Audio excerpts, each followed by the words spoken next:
welcome back to my channel. So like my last video, I talked about, the out of sight, out of mind. That's called object permanence. I remembered after I made the video. But today I'm going to try to talk about the elephant in the room, what makes basically a lot of the ADHD. It's just the attention span, the squirrel, and then foods. And you'll have to excuse me. I recently got the clear aligners, and I'm having trouble talking with them. It's kind of annoying me, but whatever. So, the elephant in the room,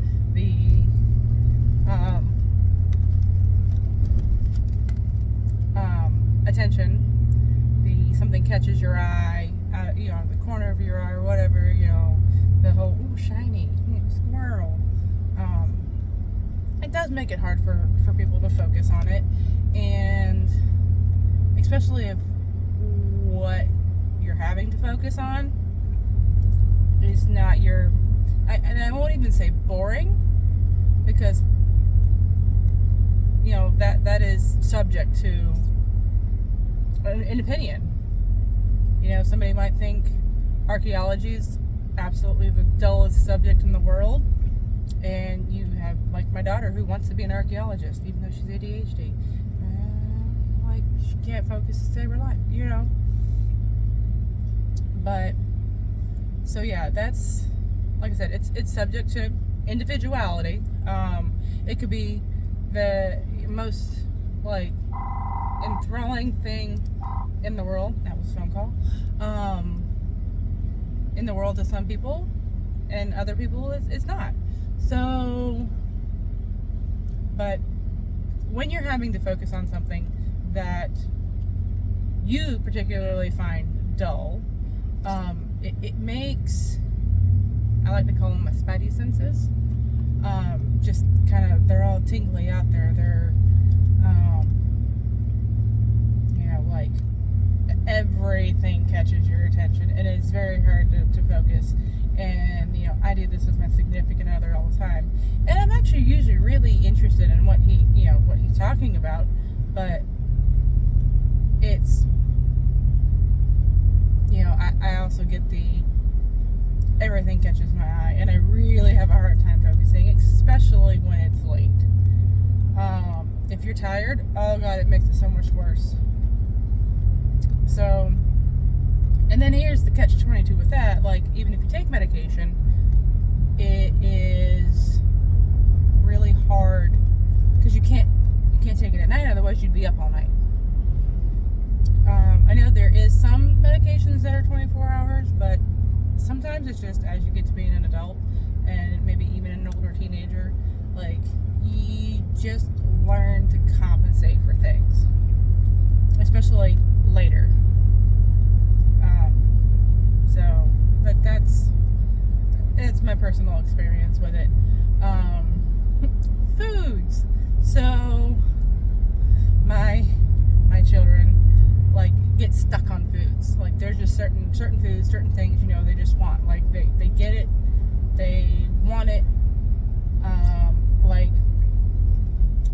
They go through cycles on things too. My kids love bananas. I will buy bananas for a month, and I can't keep them in my house. And now I currently have 3 bananas sitting on the drain board that look like they're about ready for banana bread, and they just stop eating it. And that goes with lots of different foods. That's just what currently we have going on in our house, and I do the same thing. A friend of mine gave me these little mini pretzel rod things, and they were the voodoo. They were delicious. Oh my god, I bought like 5 bags of them when I finally found them, because I couldn't find them. 6 months later, they're still like a bag and a half. But it's like, yeah, I was done with it. Doesn't mean they're not good. So, it's, you know, like I said, subject to personality, subject to taste, subject to, you know, what goes on. I, you know, like many people, fall into a routine of things and what you like, and then, you know, you like routine, you like repetition, but then you're bored. But then you can't focus if you're too overly stimulated by things. And overstimulation, that's another subject. But, you know, because especially being overstimulated as a mom, it's not, isn't that pretty?